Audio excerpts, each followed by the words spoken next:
A proposta que Vilagarcía pretende aplicar nesta zona de Vilaxoán pasa pola eliminación dun destes dous carrís de circulación. Aínda así, a vía seguiría sendo de dobre sentido, coa implantación dun carril único de dobre sentido alterno. Unhas propostas que lle levamos a Costas a Madrid foi pois a posibilidade de utilizar uns dos viais alternando o sentido do tráfico con semáforos e desta forma utilizar o resto do vial como paseo marítimo para poder pois facer realidade ese paseo tanto peonil como ciclista. A outra alternativa, aplaudida por moitos veciños, implicaría deixar a estrada tal como está e construir unha pasarela de madeira sobre auga.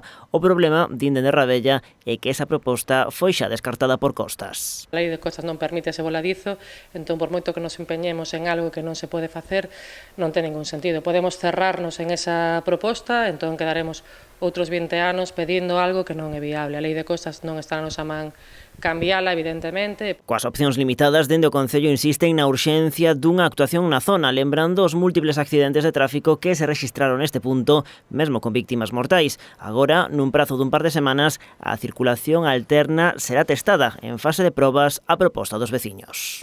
Progres mesmos os que nos propuxeron a idea de facer unha proba durante un par de meses, 2-3 meses, ver como realmente funciona, se realmente non provoca ningún problema de tráfico, non colapsa ningunha das zonas, pois eles estarían encantados en que este proxecto se fixese realidade e poder conectar de forma peonil pois todos os cascos urbanos do Concello. Pero a pesar dese suposto apoio veciñal, dende a Asociación de Veciños de Vilaxoán insisten en que son partidarios da creación desa pasarela que Costa rexeita porque, segundo din, noutros lugares si se puido instalar. Da mesma postura é o Partido Popular de Vilagarcía. A formación aposta por recuperar e actualizar ese vello proxecto que, segundo indican, non interfería na circulación do tráfico e xeraba un novo espazo sen gañarlle terreo ao mar.